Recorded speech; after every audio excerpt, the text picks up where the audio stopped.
여러분 안녕하세요. 2026학년도 대비 보건 임용 기출문제 해설을 시작하도록 하겠습니다.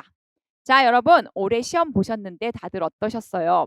시험장에서 좀 많이 당황하셨죠? 당황은 하셨다라고 하지만 우리가 제가 여러분들 늘 얘기했듯이 꼼꼼하게 준비한 대로 사실 한 10점 정도를 제외하고는 그대로 다 나왔다라고 보시면 되죠. 그럼 여러분들이 선생님 저는 그대로 나온 것 같지 않은데요 라고 하시는 분들도 있으실 거예요. 왜? 문제 유형이 우리가 익숙하지 않은 유형이었기 때문이다라는 거죠. 자, 그래서 제가 이제 우리의 기출문제 해설을 들어가기 전에 여러분들에게 이제 1차를 준비하시는 분들도 이 강의를 들으실 거고 그다음에 물론 정답을 확인하기 위해서 이 강의를 들으시는 분도 있겠지만 혹여나 다른 분들에게 1차를 어떻게 준비해라라고 조언을 해주실 그럴 분들이 계시다면 지금 이제 1차 공부 방법 이제 앞으로부터 바뀌는 1차의 방향성을 같이 한번 잡아보고 기출문제를 들어가도록 할게요. 자, 사실 제가 올해 강의 중간중간에 오프 더 레코드를 좀 했었어요. 자, 그 지금은 사실 이제 시험이 다 끝났기 때문에 오프 더 레코드를 좀 풀어도 되는데요. 자, 제가 시험 문제 나올 때 어떻게 나온다라고 했죠? 탈교과서다라고 얘기했죠. 물론 모든 교과서에서 다 벗어나지는 않는다라고 했어요. 하지만 말했잖아요. 출제위원분들이 어떻게 한다?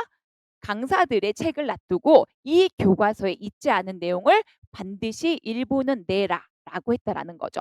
그래서 제가 얘기했잖아요. 교과서에서 당연히 60% 이상은 나와요. 60%는 나와요. 당연히. 하지만 탈교과서 내용도 반드시 나온다.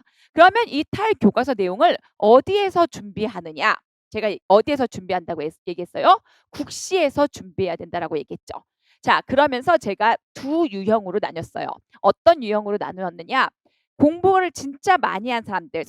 저희는 작년 강의할 때부터 어땠죠? 올해였죠, 올해. 1월부터 암기, 달리기 시작했죠. 그래서 사실 마지막 늦게 합류한 그 초시생 선생님들은 조금 약간 따라오기 버거웠을 수도 있어요. 그만큼 그러니까 한 1월 말 2월 요때부터 제가 스터디를 조직해 드려서요. 계속 선생님들에게 지속적인 암기를 돌리게 시작했죠. 그래서 어느 정도 교과서 암기가 끝난 분들에게 제가 국시 문제집을 권유했었죠. 그래서 실력이 높으신 분들은 다른 문제집도 반드시 풀어봐라라고 얘기했고요. 선생님 저는 좀 늦게 합류해서 국시 문제집까지 따로 볼 시간이 없었는데요라고 하시는 분들은 우리 기출 문제집 안에 어떻게 있었죠? 국시 문제가 수록돼 있었죠. 이거는 반드시 보라라고 얘기했죠. 그리고 제일 마지막에 이 모든 문제를 수업에서는 다 다룰 수 없기 때문에 별도의 스터디를 통해서 국시 문제를 다시 한번 여러분들이 풀고 제가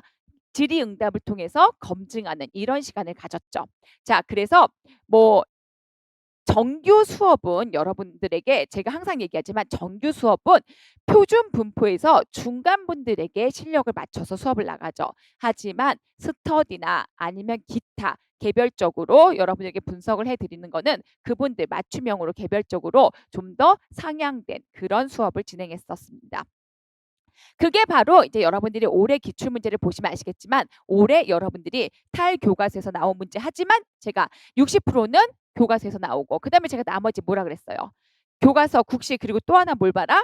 기출을 보라라는 거죠. 물론 이 기출에 국시가 들어가는 건 맞지만 이 기출문제 보건 임용에서 그리고 국시 이 기출 이 두 가지를 반드시 다 잡았다라면 여러분들이 교과서 잡고 우리 문제집 잡았다면 일단 기본적으로 한 70%는 다 풀 수 있었다라는 거죠.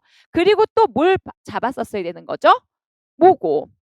그런데 제가 얘기했잖아요. 선생님, 모고와 교과서와 기출 중에서 선생님 하나만 보라면 뭘 봐야 될까요? 당연히 60%니까 교과서고요.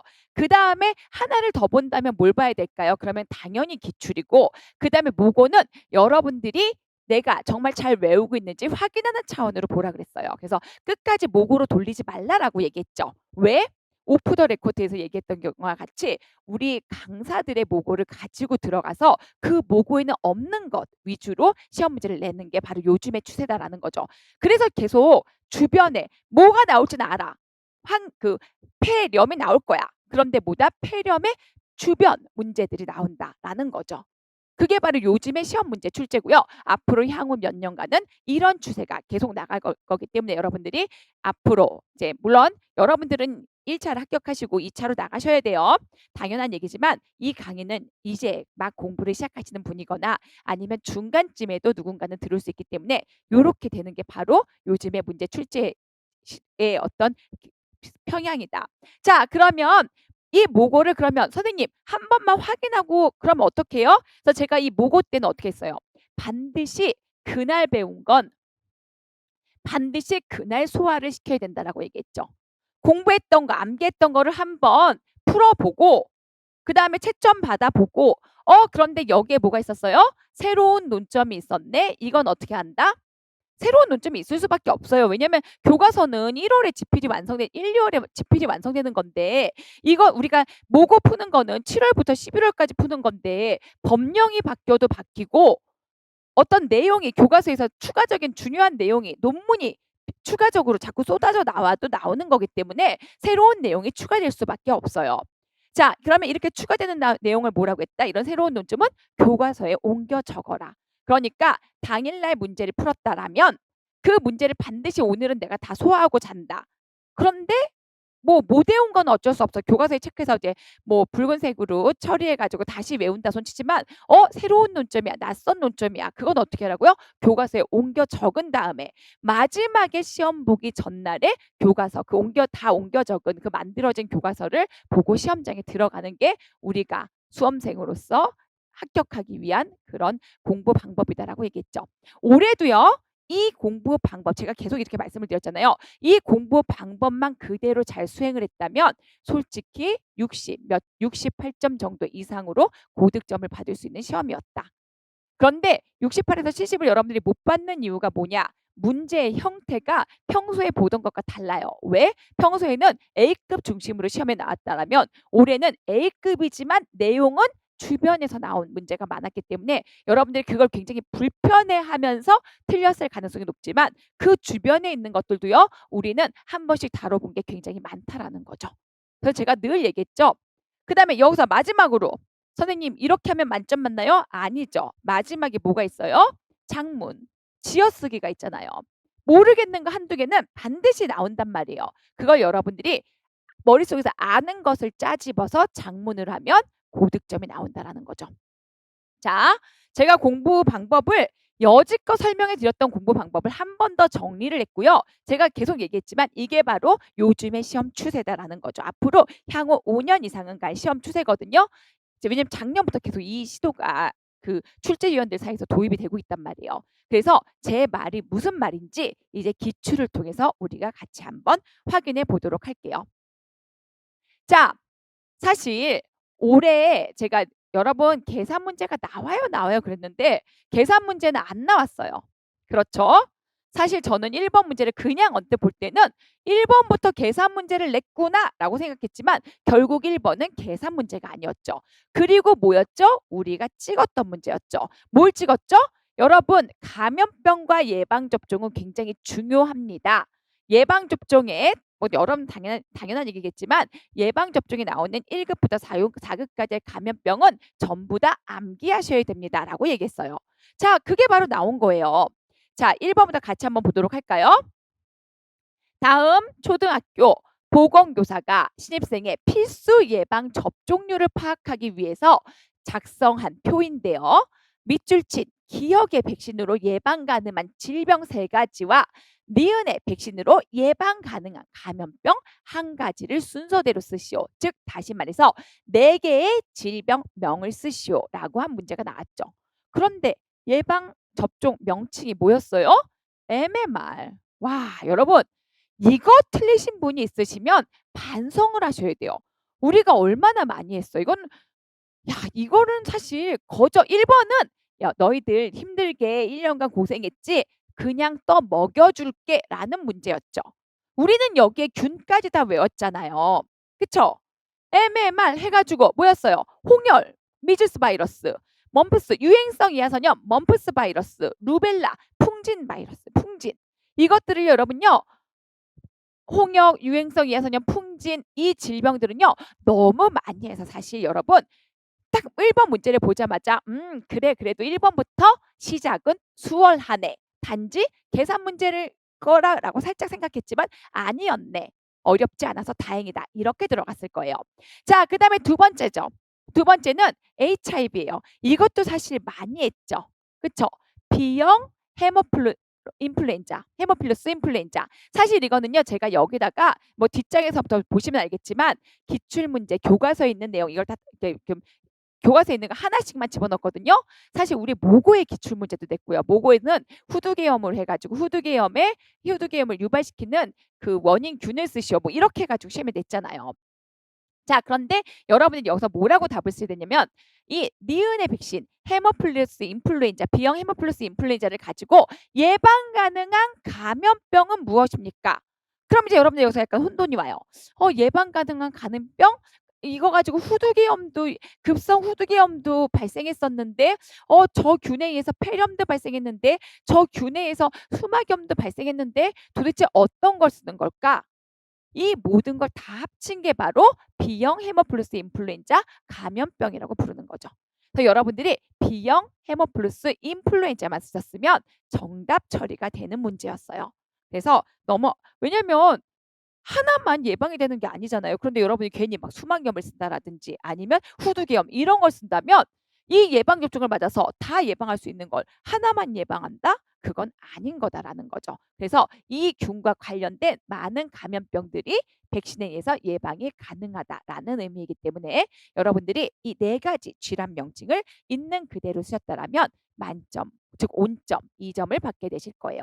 뭐 하나 틀리면 0.5점씩 감점은 되겠죠.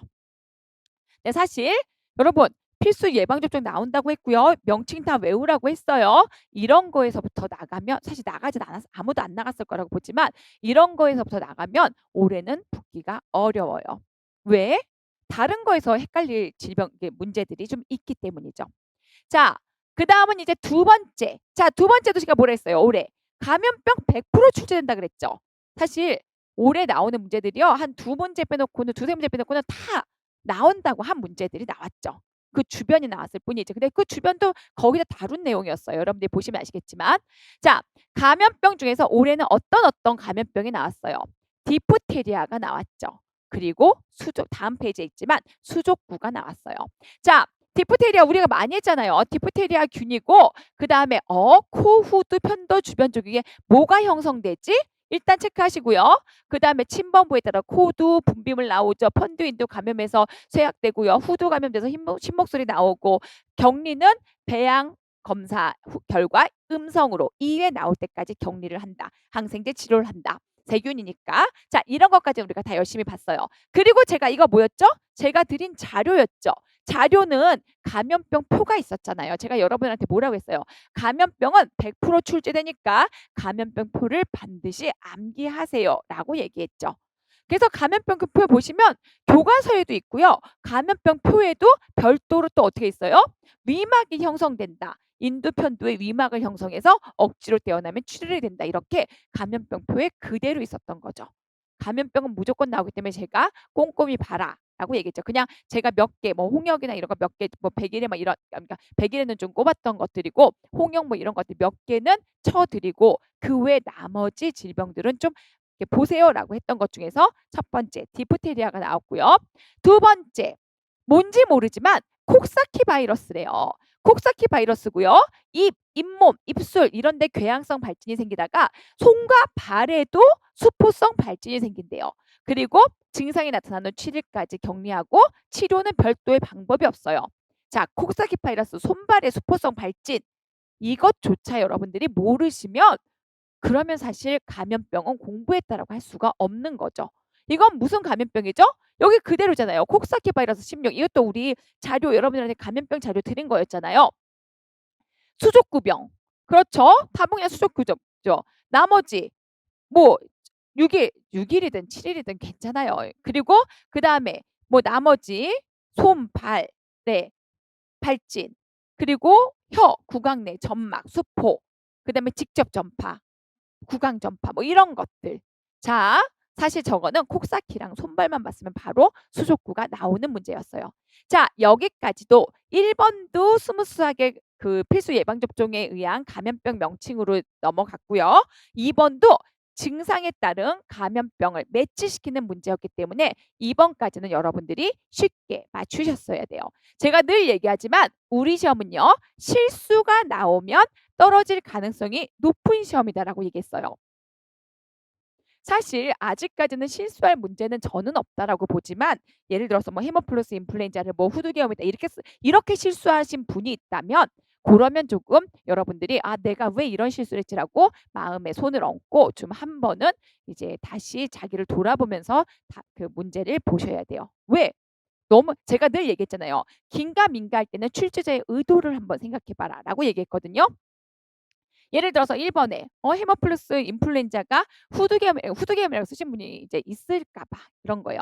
후두개염이라고 쓰신 분이 있다. 그러면 그 균이 하나의 질병만 예방하기 위해서 백신을 맞는 건 아닐 거다라는 거죠. 왜냐면 여러 개의 이 균이 여러 개의 질환을 유발했기 때문이다라는 거죠. 그래서 고런 것들 출제자의 의도를 좀 파악하시면 좋다라는 거죠.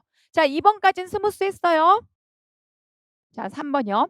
자, 다음은 보건교사와 동료 교사가 나눈 대화의 일부이다.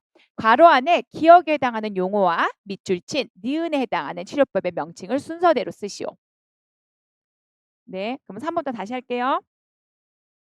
네. 자, 계속해서 3번 문제를 풀어보도록 할게요. 자, 3번은 여러분들이 아차 싶으셨을 거예요. 괄호 안에 기억에 해당하는 용어, 밑줄 친 니은에 해당하는 치료법의 명칭, 그리고 내용을 봤더니 제가 만삭인데 진통이 없어서 병원에 갔는데 유도분만이 가능한지 알아보는 검사를 했는데 9점이 나왔대요. 그랬더니 비숍 검사를 하셨군요. 이렇게 나왔어요. 여기서는 여러분의 동공이 흔들려요. 자, 사실 이거 여러분 아시겠지만 우리 기출문제집에 있었던 거였죠. 왜? 국시에 나왔으니까. 그래서 여러분들에게 국시 문제를 한번 풀면서 같이 한번 그 스터디로 봤던 그런 내용이었죠. 그리고 기타 스터디에 참여하지 않은 선생님들은 제가 반드시 여러분 우리 문제집에 있는 국시 문제는 꼭 푸세요라고 얘기를 했죠. 비숍 척도 우리 문제집에 나왔었잖아요. 그걸 다음에 보여드리도록 할게요. 자, 그리고 기출문제집에 비숍 척도가 또 있었고요. 또 제가 또 뭐라고 했었죠? 올해는 통증이 나올 때다라고 얘기했죠. 통증이 나오는데 제가 그래서 사실 마약성 진통제가 참 유력해요라고 얘기했죠. 근데 통증은 어디서 나올지 모르지만 마약성 진통제는 모성에도 데메롤이 있으니까 모성의 진통 파트도 보세요라고 얘기했을 때, 모성의 진통에 데메롤과 몰핀의 차이도 있지만 그 밑에 각종 진통들에 관련된 내용들이 있었는데 그중에 하나에 두통을 완화하는 방법, 요런 것들도 있었거든요. 요게 교과서에 나온 문제가 그 교과서에 나온 지문이 그대로 나왔죠.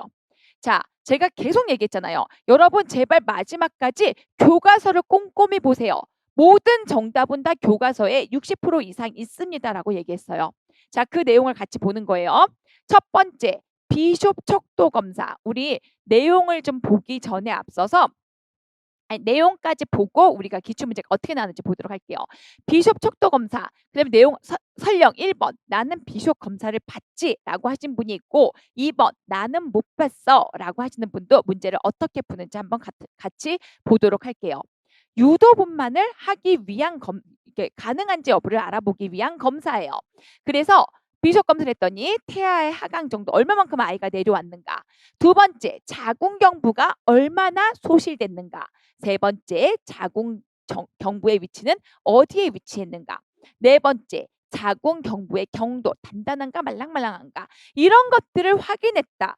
그러면 유도분만 아이를 그 옥시토신을 통해서 끄집어내야 되는데 자궁 경부가 준비됐나? 뭐 이런 걸 보는 느낌이잖아요. 그러면 여기 기억엔 뭐가 들어가야 될 거다.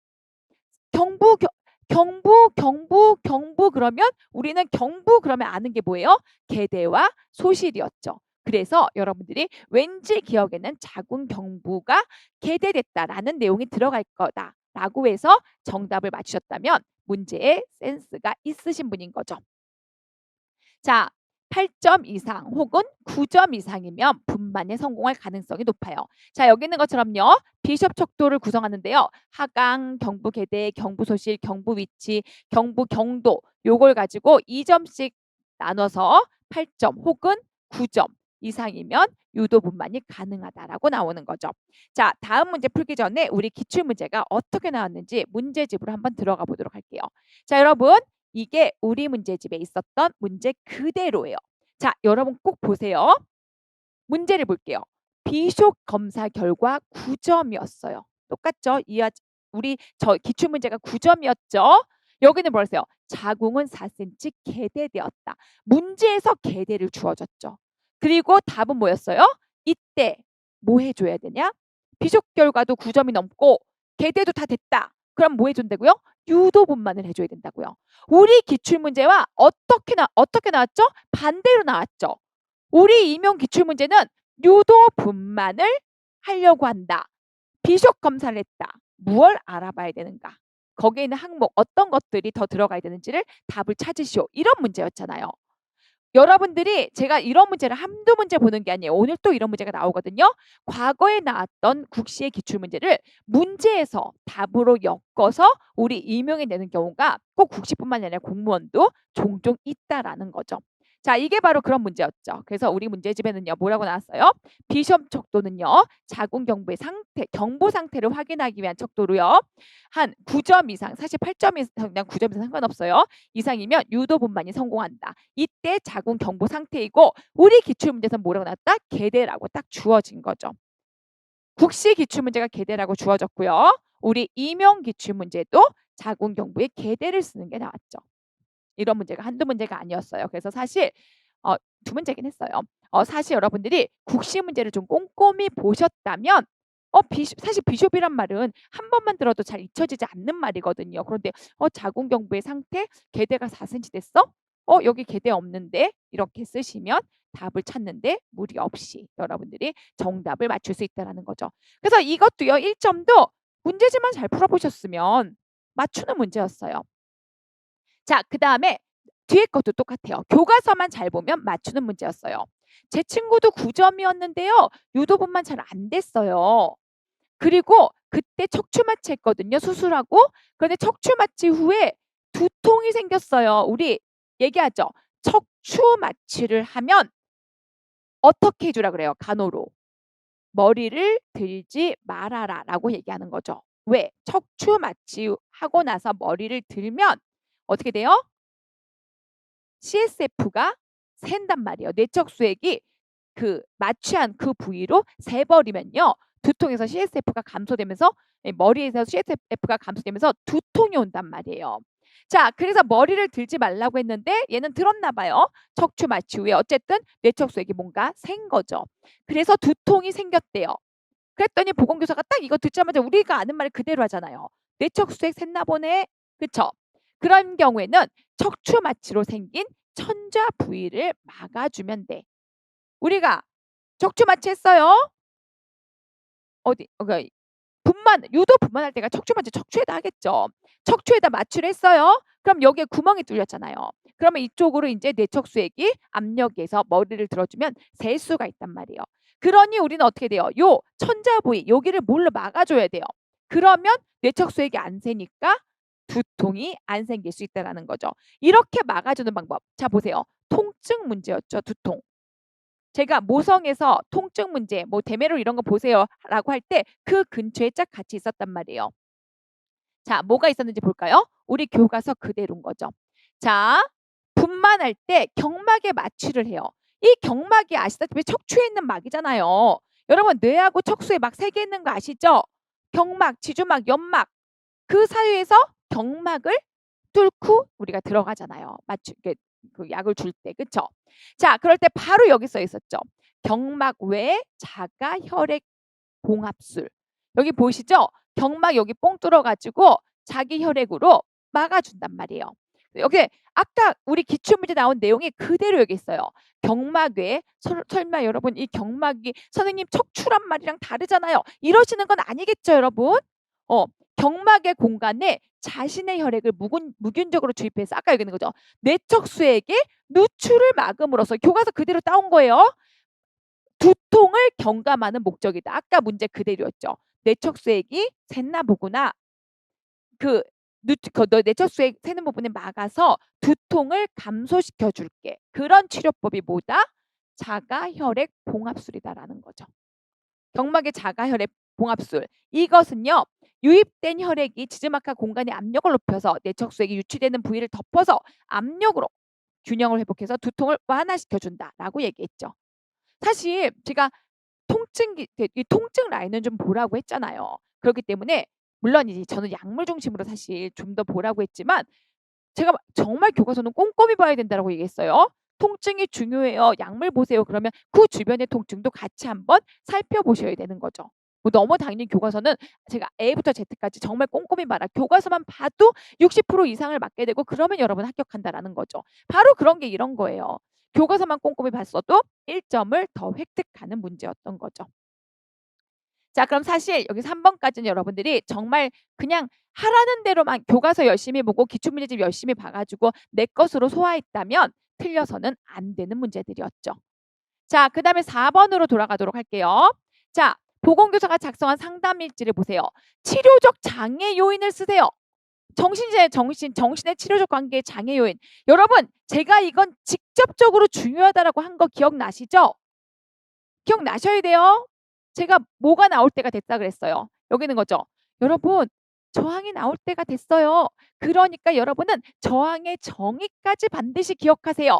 그러면서 우리 계속 뭐라 그랬어요? 저항이라는 것은 자신에 대해서 언어화하지 않고 회피하지 않으려는 현상이에요. 왜?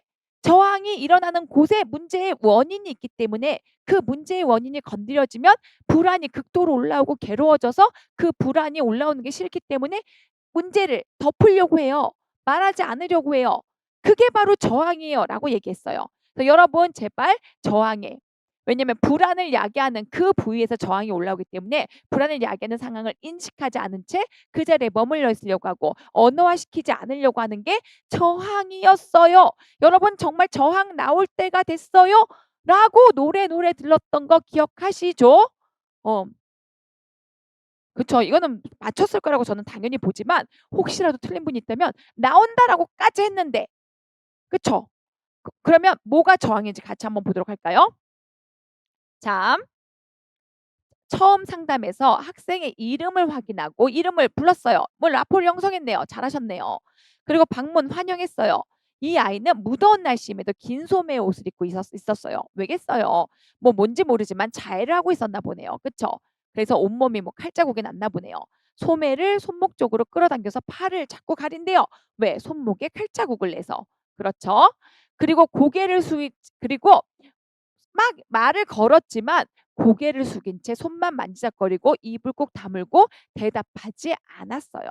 만약에 이게 무슨 정신병이에요? 이러면 선택적 항구증이겠죠. 진단명이. 그러니까 물론 선택적 항구증은 한 번만은 아니지만 평소에 이렇게 아이가 입을 꼭 다물고 모든 주변 사람들과 대화를 하지 않고 아주 가까운 부모하고만 가볍게 대화하는 정도의 진단명은 무엇이냐? 이러면 선택적 항구증이겠지만 이건 뭐예요? 치료자가 물어봤는데 대답하지 않고 입을 꼭 다물고 있는 치료적 관계의 장애 요인은 무엇일까요? 라고 물어봤다고요. 치료를 하려는데 자꾸 말을 거는데 아무 말을 안 해. 치료에 반응하지 않아. 그건 뭐라고요? 자기의 불안이 올라오는 것에 대해서 본인이 극도로 참지 못하고 자꾸 비언어화 시키려고 하는 그 불안의 감정이 올라오는 것을 견디지 못하는 치료 저항 요인이었다라는 거죠. 저항이었단 말이에요.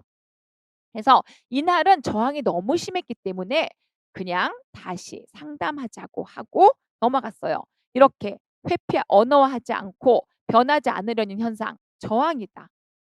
맞추셨어야 돼요, 여러분. 저항 중요하다고 얘기했어요. 물론 이러실 수 있죠. 선생님, 저항 중요하다라고 해서 정의만 외웠어요. 왜 정의가 안 나오고 사례가 나오는 거죠? 말을 걸었을 때 불안해가지고 말을 답변하지 않는다. 치료적 방해 요인이 무엇이냐? 이렇게까지 주어졌는데 언어화하지 않았는데 그쵸? 근데 저항이 주어지지 않았다라고 한다면 그거는 좀 더 사례를 더 많이 공부하는 연습을 키워야 된다라고 저는 생각이 들어요. 근데 저는 솔직히 진심으로 올해 1 월부터 열심히 외우고 제대로 가신 분들은 웬만큼은 맞추셨을 거다라고 이제 믿어 의심치 않아요. 물론 이제 슬슬 답안의 복기본들을 주고 계시니까 여러분들도 이제 이 강의를 듣고 저도 답안 복기 한번 받아보고 싶어요. 그러신 분은 보내주시면 제가 좀 복기를 해가지고 점수를 좀 산정해서 드리도록 할게요. 자, 두 번째 2차예요. 약속한 상담 날짜가 남았는데 얘가 웬일이래요? 보건실에 와서 먼저 상담을 요청하고 자신의 상처를 보여주기 시작해요. 손목, 팔꿈치 아래 피가 맺힌 상처, 흉터 여러 군데. 왜? 얘는 스스로 자해를 한 거예요. 팔을 손톱으로 세게 긁어 상처 나고 아물지도 않고 피부에 피가 나면 여기죠. 피부에서 피가 나니까 좀 속이 개운해져. 이거는 자살 의도가 없는 자해를 계속하고 있었던 거죠. 보건 선생님이니까 소독해 주면서 "너 많이 힘들었지?"라고 감정을 읽어 줬죠. 그랬더니 "선생님이 꼭 우리 할머니 같아서 갑자기 눈물이 나요. 앞으로 선생님하고만 이야기하고 싶어요." 아니 이게 웬걸? 왜 내가 할머니야? 막 이런 거 있죠. 이 또한 뭔가 "선생님 저 선생님한테 기대고 싶어요. 선생님이 진짜 나의 할머니 같아요." 막 이렇게 하는 게 결코 치료에 도움이 안 된다라는 거죠. 왜? 의존심만 키운다니까요. 자, 우리는 이렇게 이건 근데 사실 이거 틀린 사람은 아무도 없을 거예요.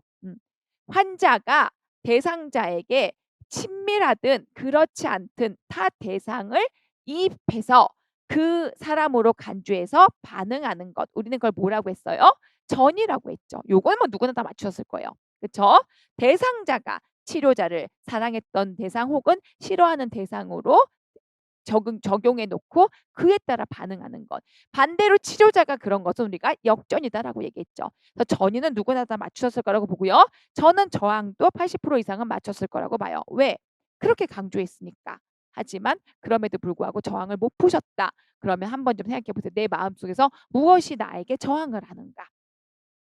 여기까지는 그래서 솔직히 4 번까지는 여러분 다 있었던 거예요. 그쵸? 맞추셨어야만 해요. 3 번에서 약간 눈동자가 흔들릴 수는 있어요.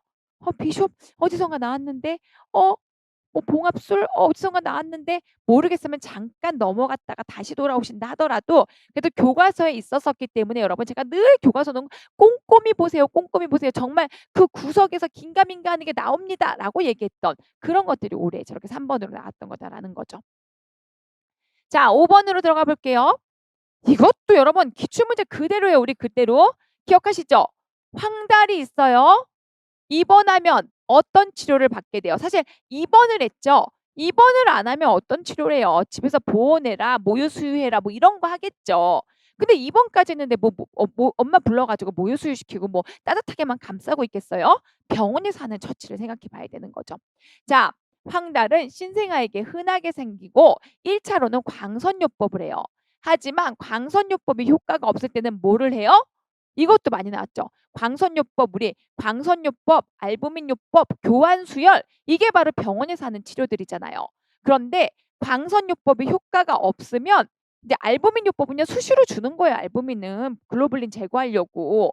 광선요법이 효과가 없으면 2차적으로 뭘 하게 돼요? 교환수혈을 하는 거죠. 이거 우리 문제가 2 번이나 나왔죠. 교환수혈의 위치는 어디냐 막 이런 거 물론 이제 로감에서 나오기도 했지만 보시란 말이죠.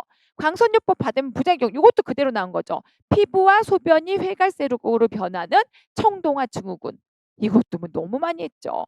자, 그다음에 그렇군요. 아이들이 그리고 저희 아이가 태어날 때부터 보통의 아이들과 얼굴이 달라서 뇌신경 손상이 의심됐어요. 너무 미안했어요. 뇌신경 때문에 황달일까요? 그랬더니 아유 왜 이러세요? 7 번 뇌신경 손상은 황달과 전혀 다른 신생아 안면마비예요. 관련이 없고요. 괜찮아져요. 여러분 안면마비가 시험에 나왔어요. 제가 여러분들에게 사실 저 황달 저 청동하는 뭐 기출문제까지 우리가 냈고 나옵니다. 이렇게도 얘기도 했고 요 정도는 나올 수 있어요. 이렇게 얘기했고 그다음에 저 안면신경마비는 제가 겪었잖아요. 제가 겪으면서 여러분들에게 얘기했죠. 여러분 뇌신경에서 기타 질환들이 올해는 나올 때가 됐습니다. 그쵸? 제가 그런데 사실 제 1 순위는 파킨슨이라고 얘기했지만 제가 안면신경에 문제가 생겼었으니 아주 일시적이었지만 이게 참 나오면 좋겠네요라고 했던 기억이 떠올랐어요. 자, 그러면 답은 어떻게 쓰는지 우리가 같이 한번 보도록 할게요. 자, 기출문제 우리 황달 여기 있었죠. 우리 기출문제 그대로였어요. 광선 치료 받게 됐어요. 자, 치료법 교환수혈, 알부민 수혈, 광선 치료 중에서 병원에서 메인으로 받는 게 광선 치료, 교환수혈이고요. 알부민은 당연히 그냥 수시로 주는 거예요. 자, 광선요법의 부작용은 뭔가요?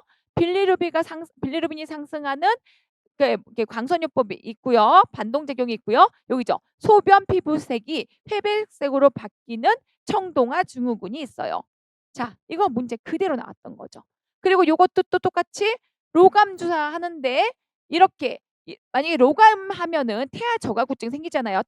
태아 저하고증의 특징이 뭐예요? 적아구, 적혈구가 자꾸 파괴되잖아요. 적혈구 파괴라고요. 그럼 어떻게 돼요? 황달이잖아요. 그럼 이 황달은 어떻게 간호해요? 광선 치료와 교환 수혈로 치료한다라는 거죠. 그러면서 뭐라고 했어요? 교환 수혈을 실시하는 혈관까지 쓰시오. 이렇게까지 기출 문제를 냈었다라는 거죠. 교환 수혈을 수시로 물어봤었죠. 나올 게 나왔다. 사실 이것도 너무 당연히 맞췄어야 됐고요. 그다음에 여기 있네. 여기 청동화. 우리 교과서를 오려왔어요. 기출 문제도 저렇게 저희가 냈지만 청동화, 신생아 소변 피부 햇빛색 갈색으로 변하는 빌리루빈 파괴되는 부산물 이것도 했고 그다음에 우리 여기 볼게요. 우리 교과서 그대로예요. 안면마비, 벨마비. 그쵸? 7번 안면신경 장애 두 가지 증상을 쓰시오 그랬어요. 교과서에 그대로 눈과 입 증상으로 있었어요. 자, 그때 제가 어떻게 했죠? 마스크 쓰고 왔어요. 왜? 입이 돌아가가지고 입이 어떻게 됐어요? 편축으로 어떻게 했어요? 입에 편축에 그러니까 입에 이상이 있다는 걸 쓰시면 되는 거예요. 첫째, 입이 비대칭이 돼서 입이 처지고 뭐 미소가 한쪽이 편측이 주름이 펴지고 뭐 침이 흐르고 그 다음에 음식을 먹는데 어려움이 있다. 안면에 비대칭이 있다. 입 부위에 이거 하나와 두 번째 어디예요? 눈 여러분 이 영상에서는 여러분이 못 보셨는지 모르겠지만 제가 계속 눈양 넣었어요. 기억나시나요? 그리고 눈을 막 파르르 한쪽 눈을 파르르 떨고 했었어요. 눈썹을 올리거나 눈을 가릴 때 편축으로 한쪽 눈이 다치지 않아요. 감기지도 않고 계속 눈물이 흐르고 건조해져요. 자, 그래서 두 가지를 쓰라. 그러면 어떻게 한다? 첫 번째, 첫째, 둘째 쓰면 되죠. 안면의 비대칭으로 입 쪽에 비대칭, 표정의 비대칭 쓰시면 되고요. 둘째, 여기 특징은 증상 두 가지. 입과 눈이란 말이에요. 입은 안면 전반적으로 이제 안면 전반적인 비대칭을 얘기하면서 자, 그다음에 눈도 한측 편측이 감기지 않거나 건조해지거나 아니면 계속 뜨고 있으니까 건조하다가 순간 또 계속 초반에는 눈물이 계속 나거나 이렇게 된다라는 거죠. 그래서 특징적 두 증상은 첫째, 안면의 비대칭으로서 첫째 입의 비대칭, 둘째 눈의 편측, 눈의 그 비대칭, 감기지 않는 증상 이런 거를 쓰셨어야 되는 거죠. 안면신경마비는 우리 그때 나왔으면 좋겠다라고까지 얘기했는데 이건 할렐루야. 저를 희생해서 여러분들이 다 맞았기를 그런 정말 바라는 여러분들 앞에서 막 안약 넣고 입 이렇게 마스크 쓰고 안약 넣었잖아요. 그 두 가지를 꼭 기억을 좀 해주셨으면 좋겠어요. 자, 사실 여기까지는 여러분 그래서 어때요? 다 맞추셨어야 되는 문제예요. 자, 그다음에 요 부분은 이제 제가 좀 사과를 해야 되는 문제인 거죠. 요 부분은 제가 미처 자료를 다 남지 못해서 여러분들에게 2점을 날리게 하는 그런 슬픈 그런 문제였죠. 여러분들에게 찍기는 했었어요. 여러분 학교 건강검사가 올해 반드시 나올 겁니다. 라고 얘기했어요. 그렇죠? 이게 개정된 지 벌써 3, 4년이 지났기 때문에 그리고 또 이제 또 앞으로 또 개정을 앞두기 때문에 한 번쯤은 나올 때가 됐다라고 얘기했죠. 그래서 학교보건법과 학교건강검사법은 굉장히 중요하기 때문에 꼭 중요하게 두 가지를 봐놔라라고 얘기했는데 학생 건강검사가 나왔죠. 그리고 건강검사에서 첫 번째 학교 급과 학년 그렇죠. 중학교냐 초등학교냐 고등학교냐 이거하고 1학년이냐 2학년이냐 3학년이냐 이걸 쓰는 거였고요. 그 다음에 두 번째 기억 니은의 판정 기준 기속말 결과 그 다음에 과체중 여러분 이것도 우리 기출문제 그대로였어요. 그렇죠? 그리고 제가 막 그 앞에 토식까지 다 써야 된다 막 그랬던 거였단 말이에요. 그리고 귓속말 검사, 수능 청력 검사는 제가 사실 문제집에 수능 청력 검사라는 이 교과서죠. 용어만 다루고 있고 내용은 이 정상 범위는 미처 다루지 않아서 요 부분은 아쉽게도 제 수업을 들었을 때 2점을 날리는 문제가 되었을 거예요. 자, 그러면 우리 귓속말 검사와 수능 청력 검사는 이제 슬프지만 2점 날린다고 치고 자, 우리 같이 문제를 풀어보도록 할게요. 자, 이 여학생의 학년, 생년월일 몰라요. 자, 그런데 학교 급과 학년을 유추해 보래요. 뭐 유추하고 자식할 게 어딨어. 혈색소가 있는데.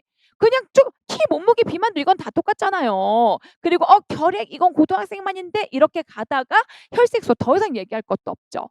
고1. 그쵸?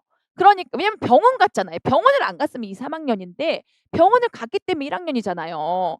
그러니까 학교 급수, 고등학생, 학년, 1학년 이렇게 되는 거다라는 거죠. 자, 그리고 기억, 니은의 판정. 자, 과체중 요것도 같이 볼까요? 기출문제 그대로 낸 거잖아요. 그쵸? 그럼 제가 이거 낼 때 뭐라 그랬어요? 여러분 그냥 100분위수 85, 95 이렇게만 쓰시면 안 됩니다 라고 얘기했죠. 반드시 BMI, 꼭 BMI까지는 안 써도 돼요.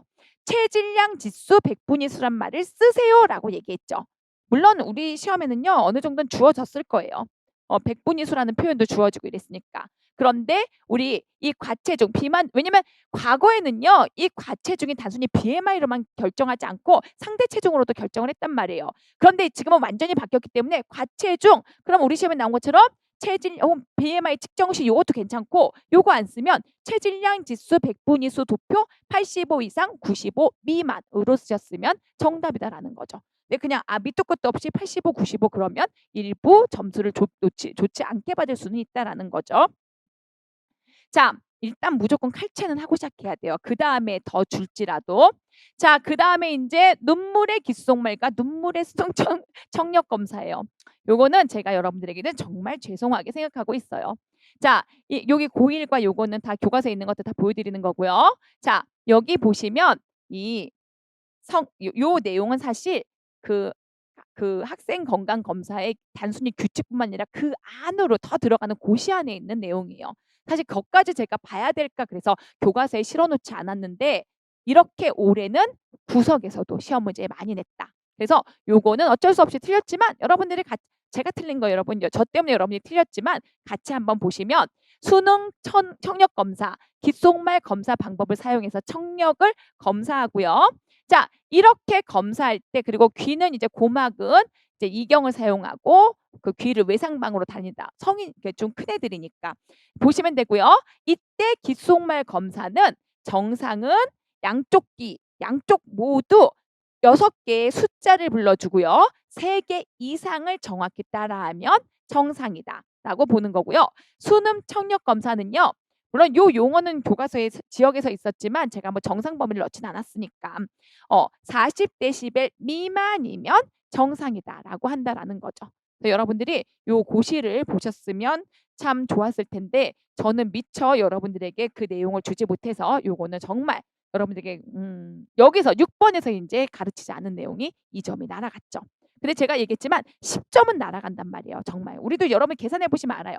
안 가르친 내용이 10점이 날아가고 올해 특히 제가 이제 그 오프 더 레코드로 얘기했을 때 탈교과서 올해 작년부터 향후 5년 이상 그렇게 갈 거예요. 무조건 강사들의 탈교과서 그다음에 기출문 우리 내는 기출의 문제집화 요게 지금 출제자들의 경향이거든요. 그렇게 딱 지령이 내려온대요.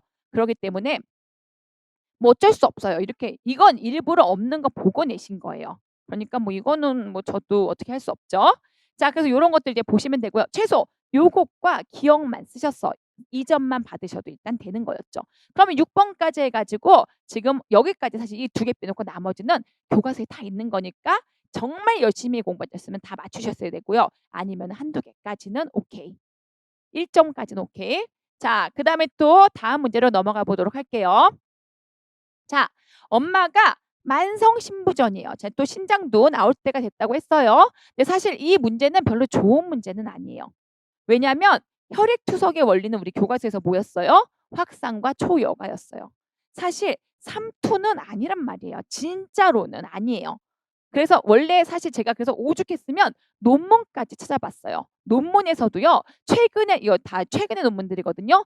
최근 논문은요. 확산 그리고 흡착에서 이런 것들이 초여가거든요. 그리고 대류라고 나오지 삼투라고 나오지 않아요. 그런데 아주 옛날 논문에 삼투 그 복막투성 막 이런 것들을 같이 좀 뭉뚱그릴 때 삼투라는 게 있었어요. 그래서 요거는 사실 조금 논의는 될 것 같은데 뭐 논의하면 뭐예요? 내가 대류라고 쓴 사람이 없을 텐데 제가 보기에는 차라리 삼투라고 해서 맞는 게 맞지라고 해서 그냥 교과서에 있는 이거는 확산, 삼투, 초효가 이 3원리는 기본적인 원리예요. 그냥 투석의 기본 원리.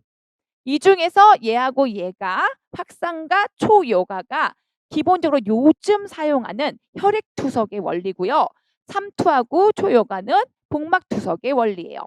자, 그런데 뭐 세 가지를 쓰라고 했으니까 여기 위로 이렇게 세 가지를 쓰라고 했으니까 뭐 사실 대류라고 막 우기고 싶은데 그러면 더 틀리는 사람이 많을 것 같아요. 그래서 굳이 그렇게 막 대류라고 쓴 사람 아무도 없을 거 아니에요. 그래서 삼투라는 것을 좀 더 가깝게 정답으로 하는 게 낫겠다라고 보는 거죠. 물론 뭐 정답은 제가 주는 건 아니지만 아마 실제로 삼투라고 쓰신 분들이 조금 더 많을 거고 대류라고 쓰신 분들은 거의 없을 거예요. 그래서 사실 요거는 좀 사실 세모로 봐야 되는 문제긴 하고 신장의 기능을 대신해 주는 치료인데요. 그리고 요것도 교과서에 그대로 있었죠. 혈액 투석을 하게 되면 복용해야 되는 약제 중에서 인결합제가 있었어요. 이 인결합제는 식사 중이나 식사 직후에 복용해야 된다라고 얘기했어요. 자, 이 인결합제는 암포젤이죠. 우리 암포젤 계속 뭐라 그랬어요? 여러분 기억하시나요?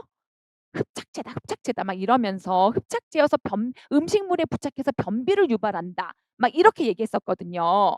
그 흡착제가 여기에서 나온 거죠. 자, 이렇게 인결합제를 혈액 투석을 하면서 반드시 식사 중이나 직후에 복용해야 되는 이유는 뭐예요? 흡착시키려고 그러는 거예요. 음식과 함께. 자, 그래서 내용을 보시면 교과서에 그대로 나와 있는 거죠. 암포젤, 인결합제는 왜? 음식이 인과 결합해서 대변으로의 배설을 촉진하기 때문이다. 그만, 선생님, 얘 변비를 유발하는 건데 왜 대변으로의 배설을 촉진시켜요? 어떻게든지 흡착시키다라는 거죠. 왜냐면 아시잖아요. 안 나가잖아요. 투석을 해야 되는 사람은 신장으로는 안 나간단 말이에요. 그래서 설령 변비가 될지라도 최대한 대변으로 흡착시키자라는 거죠. 신장으로 흡착시키는 게 아니라 뭐 노폐물 이렇게 있을 때 최대한 어떻게 한다?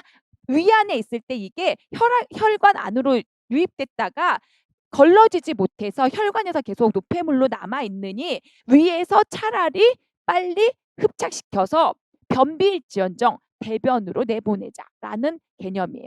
그래서 여러분들이 만약에 이 내용을 뭐 교과서엔 그대로 있었으니까 음식이 인과 결합해서 대변으로의 배선을 촉진시킨다. 요렇게 만약에 못 쓰셨다 할지라도 우리가 수업 시간에 했던 거 기억나신다면 인결합제 인이랑 이거 우리가 이거 알루미늄인데 암포젤인데 암포젤은 흡착제고 그다음에 또 뭐가 있었지? 마그네슘은 설사를 유도한다. 막 이런 거 했었던 거 기억나시죠? 흡착한다, 결합한다. 음식물과 즉 다시 말해서 인과 노폐물이 인이거든요. 얘와 이 약물이 결합해서 그래서 몸 바깥으로의 배출을 유도한다라는 거죠. 신장으로의 배출이 아니라 그런 개념이었어요.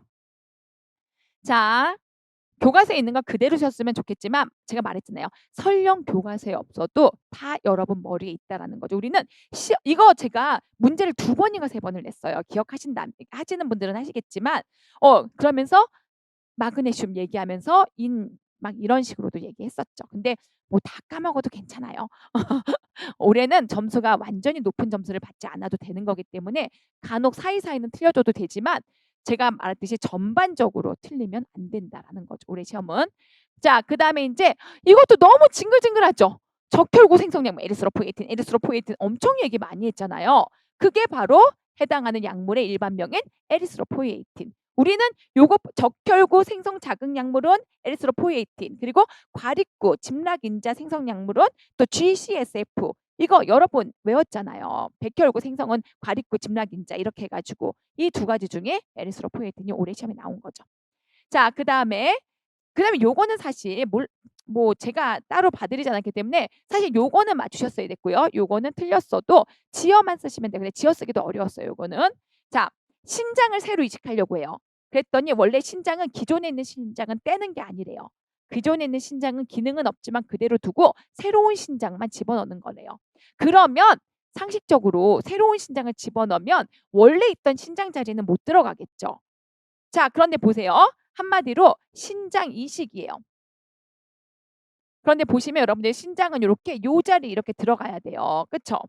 신장 근데 여기에 원래 이렇게 이렇게 요렇게 있잖아요, 지금. 있는데 하나 더 집어넣는 거잖아요. 그럼 얘를 어디에다 넣겠느냐? 엉덩이 오므뼈 즉 장고라 부분에 이식한대요. 엉덩이 뼈 있는 데 이식한대요. 등에 이식하는 게 아니라. 왜? 이제부터는 지어써야죠. 왜? 공간이 여기가 넓을 것 같은데 막 상상하는 거예요. 왜냐면 안 배웠으니까. 공간이 넓을 것 같은데 그것도 좋아요. 이식하기 편하다. 이식하기에 공간이 확보가 잘 된다. 이런 것도 됐고 조금 더 고차원적으로 지었으려면 뭐라고 지었으시겠어요? 이식이라는 건 어떻게 하는 거예요? 그 장기와 그 우리 몸의 부속 기관들을 연결하는 거잖아요. 혈관도 연결해야 돼. 인대도 연결해야 돼. 다 연결해야 된단 말이에요. 그렇게 연결할 때 제일 중요한 게 혈관이거든요. 혈관과 가깝다는 거예요. 근데 이걸 뭐 어떻게 지었었겠어요. 못 지었어도 어쩔 수 없어. 자, 그게 뭐예요? 일단 요걸 쓰셨으면 돼요. 혈관 연결이 용이하기 때문이다라는 거죠. 뭐 이유는 많아요. 공간이 넓기 때문이다. 이식할 장소가 넓기 때문이다. 뭐 다 괜찮은데 그런 건 사실 부수적인 거고 가장 대표적인 이식할 때 다른 장기, 혈관들 이런 것들과 연결이 쉬워야 되거든요. 이게 이 혈관 여기 또 방광과도 가깝고 장골이니까 가슴에 연결하면 안 될 거 아니에요. 그러니까 엉덩이뼈 부분이 그 기존에 있는 방광과도 가까우면서 혈관 연결이 쉽고 이렇게 이식된 신장의 동맥 정맥과 그다음에 장골의 동맥 정맥이 쉽게 연결되기 때문이에요. 근데 뭐 이거는 다시 한번 얘기하지만 몰라도 됐었어요. 그러면 안 배운 거 현재까지 몇 개 나왔다? 3개 나왔다. 그죠? 아까 수능 청력 제가 귀는 나온다고 그렇게 노래를 해놓고 여러분 올해 청력이 나올 때가 됐어요. 노래를 해놓고 제가 그것까지 미처 보지 못한 거는 제가 이제 너무 통탄을 하지만 요게 이제 두 번째로 못 본 거지만 요 정도까지 3점까지 이게 사실 여러분들 보시면 알겠지만 2교시에서 솔직히 안 배운 건 4점이에요. 3점까지는 날아가도 어쩔 수 없다라는 거죠. 다 교과서에 있는 거였고요. 자, 더 이상 얘기할 것도 없죠. 여러분 제가 모성에서 뭐라 그랬어요? 올해 여성 자궁 에스트로겐과 관련된 건 나와요 얘기했죠. 그래서 약물은 에스트로겐을 억제하는 약물이 나옵니다. 제일 1순위는 GnRH 유사체고요. 그다음에 나머지 약물들도 에스트로겐 억제하는 약물 나와요. 왜? 그거밖에 안 남았으니까. 걔가 나왔죠. 너무 쉽게 나왔어요. 솔직히 프로게스테론도 나왔잖아요. 우리는 그 GnRH 더 열심히 외웠는데 그런데 프로게스틴도 저희가 뭐라 그랬어요? 기본적인 틀만 외우면 된다라고 얘기했어요. 자, 그게 이제 뭔지 같이 한번 보도록 할게요. 첫 번째 뭐였어요? 나온다고 한 자궁내막 질환이 나왔죠. 제가 자궁내막 질환은 3가지가 있어요. 자궁내막증, 자궁내막 증식증, 작은 성근증이기 때문에 3개 비교해서 그중에 하나 쓰시면 돼요라고 얘기했어요. 자, 자궁내막이 비정상적으로 증식하는 거예요. 다른 말이 아무것도 없어요. 근육층이라는 말도 없고 자궁내막 이외의 공간이란 말도 없어요. 그럼 얘는 뭐예요? 자궁내막 증식증이란 말이에요. 그쵸? 그냥 딱 눈으로만 봐도 아무리 봐도 자궁 내막 외가 없어. 막 이런 거죠. 그러면 아니야. 어딘가 있을 거야. 그리고 보더라도 자궁 내막만 뚱뚱해지는 거예요. 더 이상 얘기할 것도 없죠. 그리고 진단도 교과서 그대로예요. 초음파, 내막 땡땡, 자궁경 손파수라는데 악성을 확인한대요. 우리 이거 기출문제로 우리 문제로도 많이 풀었거든요. 뭐예요? 위암도 그렇고 여러 가지 암에서 여러분 암 확인하는 직접적인 진단 기준은 뭐였어요? 그렇죠. 생검이었죠. 자궁 경부 때도 그렇고 자궁 내막 때도 한번 그랬고 생검이란 말이야 생검. 이런 것들은 사실 거저 떠먹여 주는 거잖아요. 무조건 나온다고 했던 것들이고. 그리고 프로게스테론. 자, 프로게스테론의 투여. 자, 프로게스테론은 제가 키워드 어떤 거 기억하라 그랬어요. 프로게스테론이면 뭐였어요? 그렇죠. 일단 에스트로겐의 아니면 에스트로겐은 프로게스테론의 기량 없이 이거 반대로 얘기하면 질병으로 얘기할게요. 이 질병으로 얘기하면 프로게스테론의 기량 없이 질병이 없이 우리가 기억하는 키워드 에스트로겐에 의한 자궁 내막의 과자극으로 발생하는 질환이다라고 얘기했죠. 키워드가 그러면 프로게스테론 뭐예요? 이 에스트로겐에 의한 자궁 내막의 과자극을 억제하는 거잖아요. 그래서 제가 자궁 내막의 과자극을 억제해서 뭐라 그랬어요? 항내막 효과다라고 얘기했죠. 이런 것들이 키워드로 들어가면 된단 말이에요. 답은 좀 이따 보도록 할게요. 클로미펜도 이제는 다음에는 클로미펜이 나올 때가 돼요. 또 이렇게 자꾸 나오면. 근데 여러분은 내년까지 가시면 안 돼요. 올해 수석까지는 바라지 않아도 무조건 올해를 다 떠나셔야 돼요. 그렇죠? 그리고 자궁절제. 우리는 자궁절제의 종류를 사실 여러 개 봤죠. 그리고 사실 요거는 그런 종류를 물어보는 건 뭐 전자궁, 그러니까 자궁절제 이런 걸 물어보는 건 아니었지만 왜 자궁절제를 해요? 폐경이니까. 우리 또 요것도 같이 한번 봤어요. 이제 설명을 해보도록 할게요. 자궁내막 증식증 생경 봤죠? 그다음에 아까 자궁내막 증식증에 관련된 키워드를 여러분들이 찾으시면 돼요. 왜 항체 호르몬을 줘요? 항체 호르몬은요. 뭐였어요? 저 질환 자체가 이건 안 써도 돼요. 이 가로 안은 저 질환 자체가 항체 호르몬의 기량 없이 남포 호르몬이 자궁내막을 지속적으로 자극해서 발생하는 질환이다라고 얘기했죠. 요거를 반대로 쓰셔도 돼요. 만약에 약물에 대해서 왜 프로게스테론을 주냐라고 얘기하면 뭐라고 줘요? 뭐라고 써요? 남포 호르몬을 기량하여 이래도 되잖아요. 그래서 자궁내막의 자극을 억제시킨다. 이렇게 쓰셔도 되고 그다음에 또 어떻게 써요? 아니면 항체 호르몬의 그냥 기전 그대로 써도 돼요. 여기 교과서에 있는 기전이거든요. 자궁내막을 초기에 내막을 탈락화를 시켜서 항내막 효과를 유발하기 때문이다. 그리고 우리 교과서에는요. 이러면 재발하는 자궁내막증 치료에 효과적이다. 이렇게도 써 있어요. 이거는 교과서에 나와 있는 거 이것저것 다 짜집었지만 내용은 다 똑같아요. 먼저 거를 반대로 써도 되고 예를 들어서 무배란성에 의한 뭐 그 에스트로겐의 그 자극을 최소화시켜 뭐 이렇게 다 써도 되고요. 자, 그런 다음에 문제가 뭐였어요? 요것만 쓰시면 안 돼요. 문제가 뭐였어요? 얘가 10대 아이였죠. 요것만 쓰면 점수 조금밖에 못 받아요. 약물의 기전만 딱 쓰시면 점수를 조금밖에 못 받아요. 문제가 뭐였어요? 왜 프로게스틴을 10대한테 주냐? 프로게스테론은 뭐야? 항에스트로겐 효과에 의해서 항내막 효과가 일어나니까 10대 애들은 어떻게 해야 돼요? 가임력을 유지해야 되기 때문에 자궁 보존을 목적으로 프로게스틴 제제를 준다. 이런 가임 여부를 써야 돼요. 왜? 폐경과 비교할 거거든요. 왜냐면 얘는 10대 여성이라고 딱 찍어줬고요. 얘는 폐경 후 여성이라고 찍어줬어요. 이 두 가지의 목적을 반드시 써야 된단 말이에요. 물론 이거는 고득점으로 갈 때요. 그냥 구구절절 그냥 프로게스테론만 쓰고 막 이랬어도 불쌍해서 점수는 줘요. 안 주는 건 아니에요. 이제 정말 이제 고득점으로 가느냐 안 가느냐 요 차이예요. 자, 폐경 후 여성에게 왜 자궁절제를 하느냐? 그럼 아까랑 똑같죠. 일단 자궁 보존할 필요 없죠. 그런데 그 앞에 기전이 뭐예요? 우리 시험은 기억나시죠?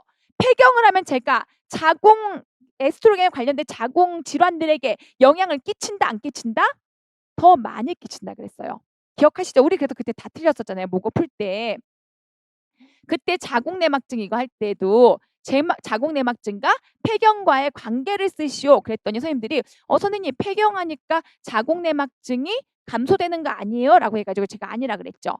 왜냐면 이게 완전히 폐경 말기 이때는 맞다. 부신으로 가면 그게 맞지만 우리가 말하는 기본적인 폐경은 우리가 말하는 폐경 초기부터 그 10년간의 기간을 얘기한다라고 얘기했단 말이에요. 그럼 이때는 어떻게 돼요? 프로게스테론의 기량 없이 에스트로겐의 과자극으로 자궁내막이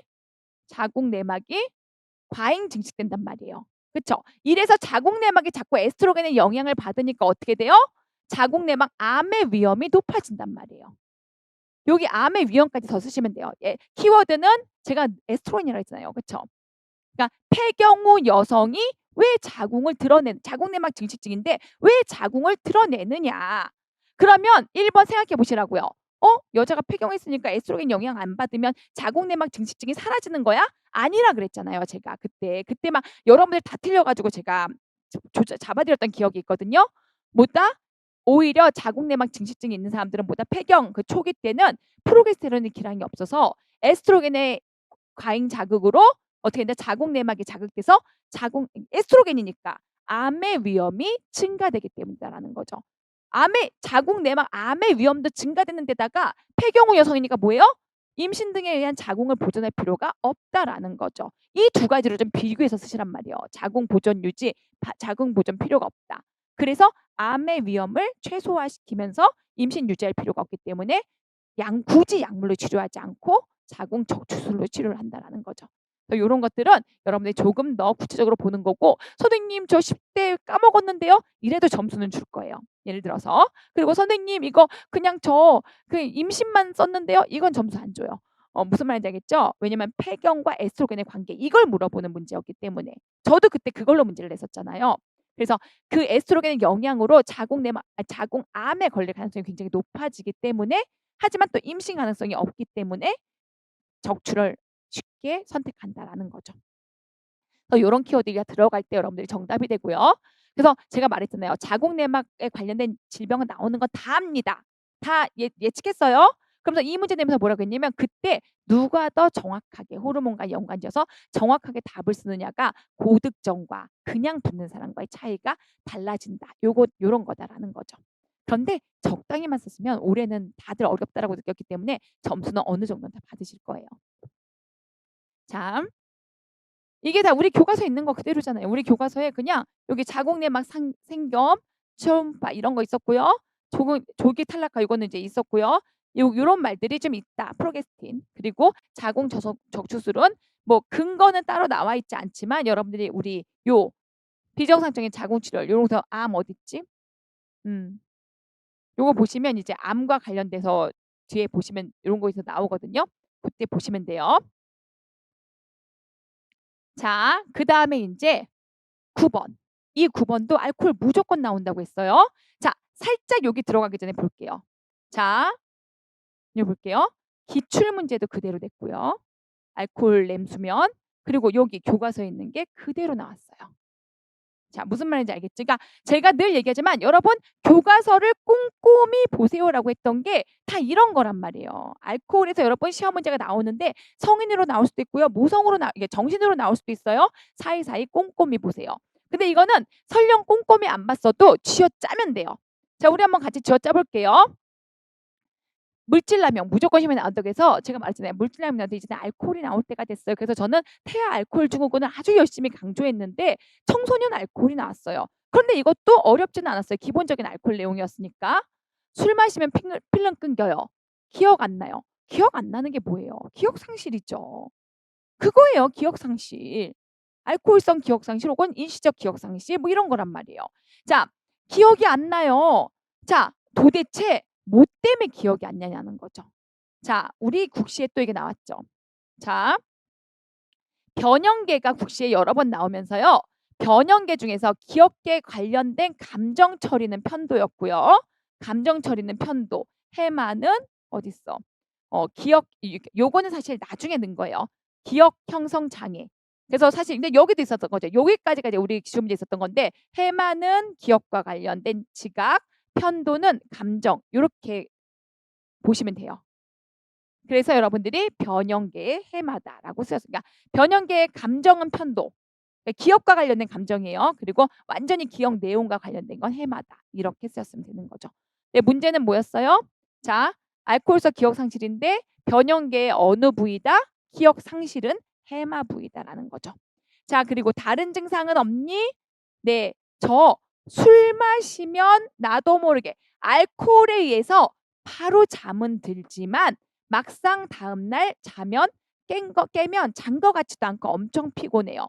이게 수면 구조에 어디에 문제가 생기는 거냐라고 물어봤어요. 자, 변화 단계 한 가지를 쓰래요. 자, 기출 문제 바로 보도록 할게요. 우리 했죠. 할머니가 밤에 잘 이루지 못해서 소주를 마시고 잠들곤 한다. 그러면서 뭐라 그랬어요? 이런 알코올은 렘 수면을 방해해서 자, 우리 교과서에 나와 있는 것처럼 여기 볼게요. 알코올을 여기 먹으면요. 수면 장애가 나는데요. 쉽게 잠들 수는 있으나 렘 수면과 사기 수면, 깊은 수면이 감소한다라는 거죠. 그래서 수면 구조에 악영향을 끼친다. 그래서 요 두 가지를 봤을 때 렘 수면을 쓰셨으면 정답이고요. 조금 더 쓰셨으면 사기 수면까지 같이 쓰시면 더 훌륭하게 본다라는 거죠. 왜냐면 요건 교과서 그대로고요. 요건 문제집이니까. 자, 그래서 여기 그리고 여기도 보시면 아까 이제 중추신경계 알코올을 먹으면 뭐다 중추신경계에 영향을 미쳐서 일시적 기억 상실 혹은 단기간 진행성 기억 장애다라고 쓰셔도 정답이었다라는 거죠. 그냥 다 필요 없어요. 기억 상실.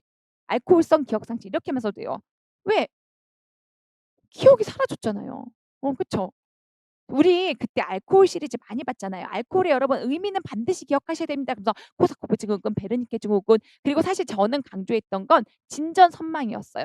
그게 국시에서 굉장히 많이 나왔으니까. 근데 진전선망은 질병이었잖아요. 알코올을 멈추고 나면 그다음에 며칠간 기억이 안 나는 거고, 이런 기억 상실은 지금 일시적으로 술 먹고 필름 끊겼다가 돌아오는 거예요.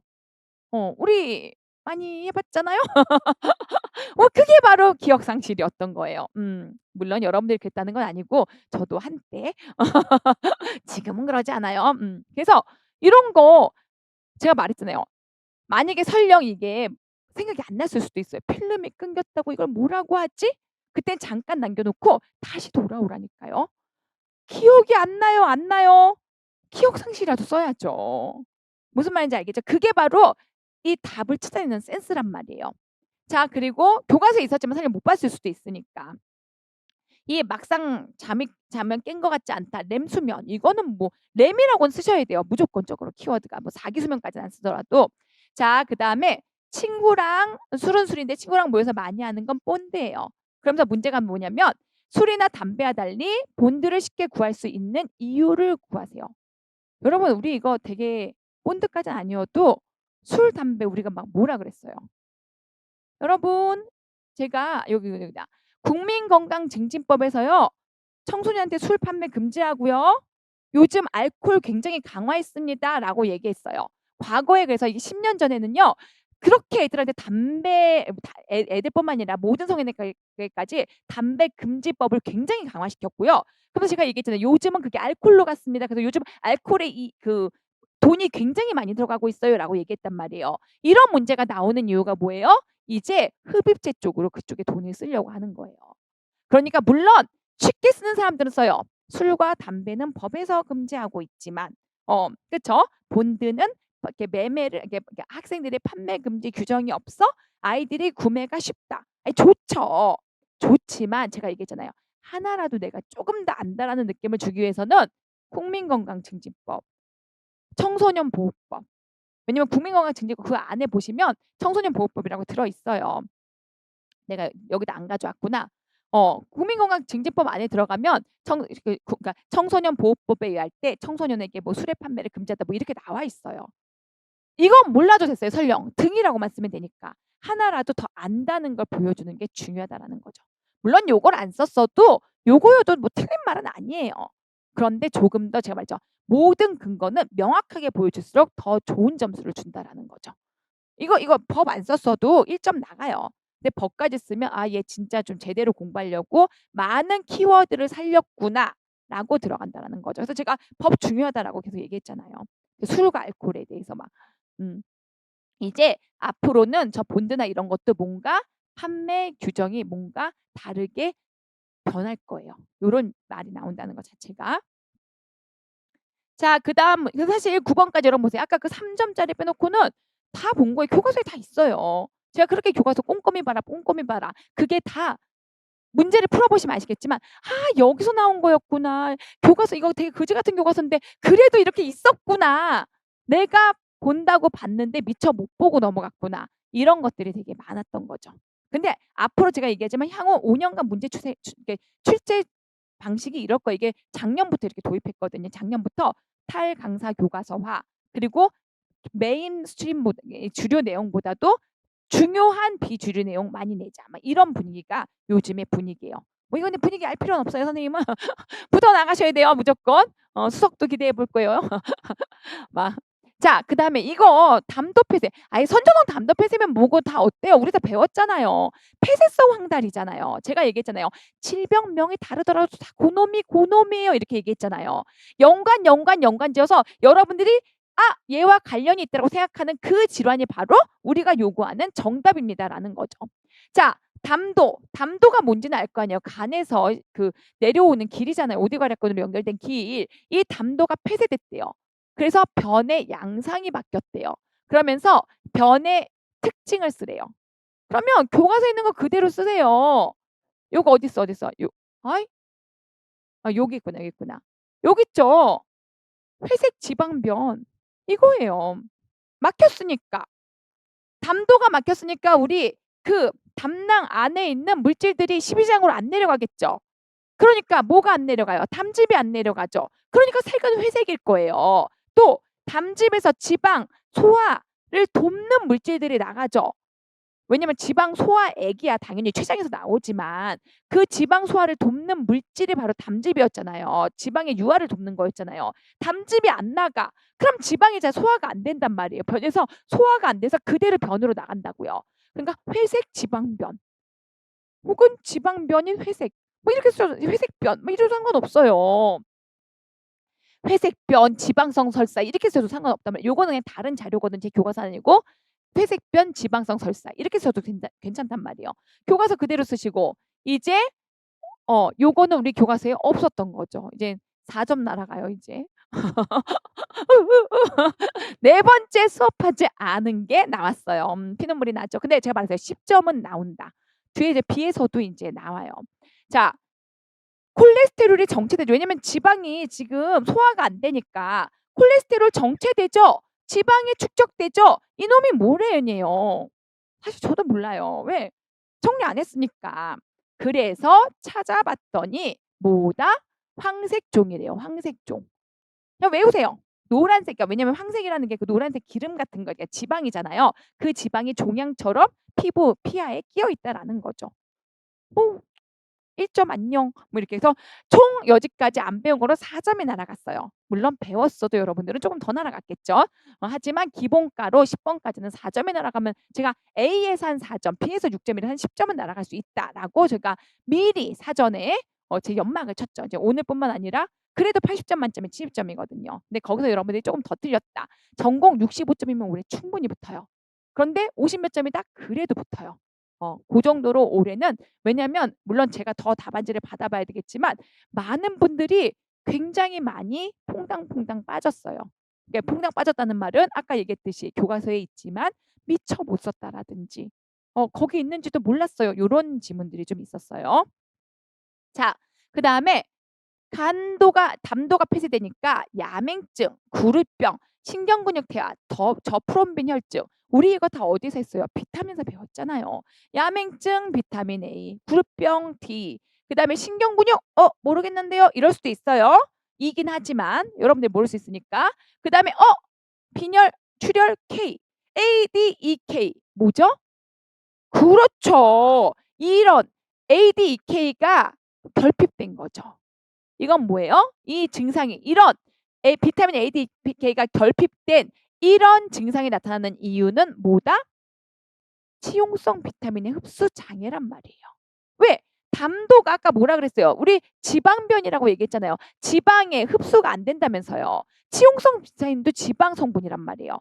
얘도 흡수가 안 돼요. 같이. 흡수 장애가 나타나니까 이런 ADK 이제 결핍증이 나타나는 거죠. 지용성 비타민의 흡수 장애로 결핍증이 나타난다. 이렇게 쓰시면 되고요. 그다음에 자, 설령 선생님 이것도 좀 모르긴 했어요. 5점 날아가는구나. 근데 이거는 어떻게든 지어 쓰시면 돼요. 지어 쓰면 되는데 자, 치료는 어떻게 할까요? 라고 얘기했더니 어떻게 하래요? 장 속으로 담즙을 흐르게 하래요. 자, 어떻게 흐르게 하느냐? 요렇게 흐르게 해요. 요 담관이 막혔죠. 그러니까 요걸 아예 떼버려요. 이게 바로 담도 폐쇄 문합술이라고 부르거든요. 제가 피를 흘리고 있어요. 요거를 사실 국시에서 나왔어요. 그래서 우리 문제집에 넣을까 하다가 제가 안 넣었단 말이에요. 그거를 좀 피를 왜냐면 이것까지 나오겠어. 뭐 카사이란 이름으로는 안 나왔어요. 그래서 여러분들이 이렇게 나왔으면 못 풀었을 거예요. 우리 국시에는 담도 폐쇄 문합술이라고 나오긴 했어요. 근데 그 문제를 제가 우리 국시 문제집에는 안 넣어서 제가 좀 나중에 보면서 피를 눈물을 흘리긴 했지만 만약에 이거를 국시 문제집에서 보신 분이 있다면 맞추셨을 가능성도 있다라는 건데 그래도 못 맞춰요. 그 문제는 이 답을 요구하진 않았어요.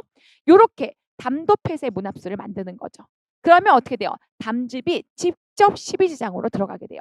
자, 요걸 보시면서 문제를 우리가 한번 카사이를 우리가 모르니까 유추해 봐야죠. 문제가 뭐예요? 이 카사이를 하는 목표를 서술하래요. 그런데 중요한 게 있어요. 본문의 내용을 제외하래요. 요걸 쓰지 말라는 거예요.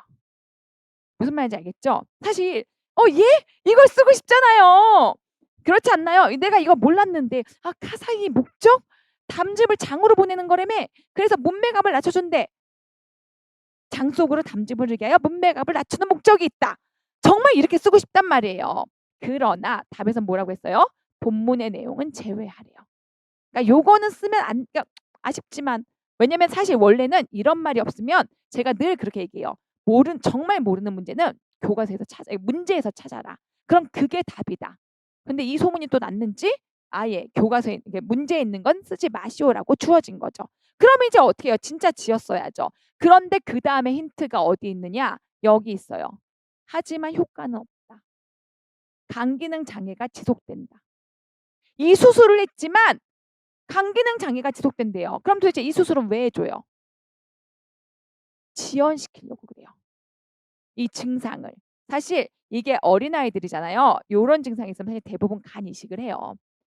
근데 사실 이거는 여러분 못 맞췄을 수도 있는데 뭐 어떻게든 지어서는 상상을 해보는 거죠. 이 마지막 두 줄만 읽고 간 담도를 떼어내 그리고 그 간과 십이지장을 직접 연결해 그러면 담즙이 십이지장으로 직접 들어가겠네. 그런데 근데 1번 직접 들어가니까 일단 간에서 담즙이 고이진 않으니까 문맥암은 낮춰줄 거예요. 이런 효과는 있어. 그러니까 간 손상을 조금 늦추겠죠. 왜냐면 담즙이 계속 간에 있으면 손상이 계속 일어날 거 아니에요. 하지만 결과적으로는 이게 뭐래요? 간은 그래도 손상된다. 그러니까 결론은 뭐예요? 그냥 이 수술을 해줘서 간의 손상을 늦춰준다. 그래서 간 이식 시기를 늦춰준다. 요런 효과가 있다라는 거죠. 그래서 보시면 목표는 뭐예요? 간 손상의 진행을 늦추는 거다라는 거죠. 왜냐하면 어릴 때 이식을 해봐요. 어쩌겠어요. 왜냐면 이게 대부분 영아나 유아질, 선천성 담도 폐쇄는 영아나 유아질환이거든요. 그러면 그냥 폐색된 담도를 놔두면 간에서 계속 담즙이 계속 차서 지방을 자꾸 유화시켜 막 지방이 소화가 안 되고 막 이러다가 간이 완전히 망가져. 굉장히 빠른 속도로 어린아이들은. 그래서 어떻게 한다? 저수술이라도 해서 뭐 한 10년, 이게 한 몇 년만이라도 이렇게 좀 불편하지만 늦추고 살다가 어느 정도 간이 성장하면 그때 간 이식을 하자. 이런 의도로 많이 수술을 해요. 그런데 뭐 우리가 뭐 알았나? 뭐 간 이식 시기를 늦출지 누가 알았나? 그러면 여러분들은 그냥 어떻게 쓰시면 돼요? 요것만 쓰지 말고 간 기능 장애가 지속되지만 그 전까지 간 담도를 활용하기 위함이다. 뭐 요렇게만 지어 쓰시면 된다라는 거죠. 제가 늘 얘기했지만 아무것도 안 쓰지 마시라고요. 여기 내에서 답을 유추해서 쓰시면 됩니다. 그러니까 이건 왜냐면 몰랐던 거잖아요. 아예 모르는 건 그 안에서 유추해서 쓰면 된다라는 거죠. 그래도 뭐 틀렸어요? 5점. 뭐 어떡해요? 자, 그다음은 인제 11번이에요. 자, 여기부터는 사실 여러분 사실 제가 로이를 찍지는 않았어요. 하지만 로이에서 제가 굉장히 강조한 거 기억하세요? 통합성. 그쵸? 제가 뭐라고 얘기했냐면 여러분 로이는 적응 이론이 최근에 나왔기 때문에 그대로 나올 확률은 낮지만 나온다면 통합성이 중요합니다. 라고 얘기했죠. 그러면서 제가 뭐라 그랬어요? 생리적 양상은 생리적 통합성. 자아 개념의 양상은 정신적 이거 생리적 통합성을 향상시키는 거예요. 생리적 양상은 자아 개념의 양상은 양식이 뭐야? 자, 정신적 통합성, 역할 기능은 사회적 통합성, 상호 의존은 사회적 통합성 중에서 독립성과 의존 사이의 균형이다라고 얘기했어요. 그러면 적응이 뭐냐? 통합성을 증진시키는 거예요. 가장 중요한 키워드는 자, 그래서 같이 한번 보도록 할게요. 요거는 제가 보여드린 이유는 제가 여기서 중요하다고 한 거는 그렇게 통합성만 강조했잖아요. 그만큼 통합성밖에 여기는 나올 게 안 남았었어요. 자, 우리 같이 한번 보도록 할게요. 로이의 적응 이론이에요. 제1 당뇨병이에요. 자가혈당 관리고 주 1회 건강 상담을 진행하고 있고요. 군것질을 해요. 많이 먹네요. 매점에서 탄산, 카페인 어쩌고저쩌고를 많이 먹어요. 어쨌든 군것질을 많이 해요. 또래 집단의 소속감은 있어요. 하지만 친구 관계에 스트레스가 있죠. 혈당 조절이 안 되니까 보건실에 많이 가서 죄책감과 자존감이 낮아요. 공복 혈당은 굉장히 높아져요. 자, 자극이 바로 문제 그 자체라 그랬죠. 이게 당뇨가 문제 그 자체잖아요. 그쵸? 당뇨 때문에 친구 관계 문제였고 그로 인해서 마음이 소심해지는 게 자극들. 얘는 물어보지 않았으니까 그냥 요것만 보고 넘어갈게요. 그다음에 우리 물고기에서 제가 그때 얘기했었어요. 로이가 시험에 안 나올지라도 명칭만은 외우세요라고 얘기했어요. 기억하시는지 모르겠지만 그러면서 어떻게 돼요? 자, 자극이 있다. 반 나눴어요. 뭐예요? 대처. 제가 대처는 조인이다 이렇게 얘기했어요. 그다음에 적응. 적응은 생자역상이에요 얘기했어요. 그리고 마지막에 적응, 부적응. 요렇게 요 명칭만 외우세요라고는 얘기했단 말이에요. 그 명칭이 그대로 나왔다라는 거죠. 그래서 대처 기전과 그다음에 생자역상이니까 생리적 기능. 이거를 또 생리라고만 쓰지 마세요. 생리 양상 조금 이상하잖아요. 생리적 기능. 요 명칭까지는 정확하게 쓰시고 그다음에 이제 자아 개념은 더 쉬웠어요. 이 중에서 요거 빼고 아니 군것질 많이 한 게 자아 개념이겠어요, 솔직히. 그리고 젤리 사 먹는 게 자아 개념이겠어요. 소속감은 가지고 있으니까 자아 개념에 문제가 없어요. 예를 들면서 하지만 스트레스 있잖아요. 이거는 상호 의존이었죠. 인간관계니까. 소속감, 상호 의존은 인간관계란 말이에요. 그리고 근데 자기 자신에 대해서 어떻게 돼요? 죄책감, 자존감. 이게 바로 뭐예요? 자아 개념이라고요. 이거는 뭐 여기까지는 사실 웬만큼 공부했으면 다 써야 돼요. 설령 "선생님 저 이거 실수했어요." 다시 한번 한 분이 저한테 실수했다고 하셨거든요. 이거 실수했다고 물론 떨어지는 건 아니지만 반성은 하셔야 돼요. 왜? 누구나 다 맞는 거니까. 생자육상. 그다음에 이제 여러분들이 보셔야 되는 게 마지막 문제다라는 거죠. 요거. 적응의 개념. 그쵸? 기대되는 적응 반응. 제가 적응이 뭐라고요? 통합성을 그러니까 자 제가 얘기했죠. 자극이라는 건 스트레스야. 그러면 내가 원래 가지고 있는 대처 기전이 있어. 조인이 있어. 조절하고 인지 능력으로 그걸 조절해. 그러면서 내 몸에서 그걸 조정하는 반응들이 생자 역상으로 나와. 나의 생리적 기능이 막 몸이 떨린다라든지 자아 개념 나는 왜 이럴까? 역할 기능 나는 쓸모없는 존재야.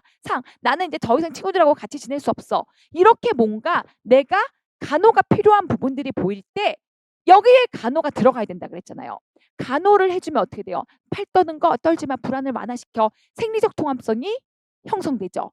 그쵸? 그리고 막 자아 개념. 저는 선생님 자존감도 있지 없고요. 저는 이상한 인 것 같아요. 뭐 이상한 자아상이 생겼어요. 그러면 아니다. 너의 자아상은 괜찮아.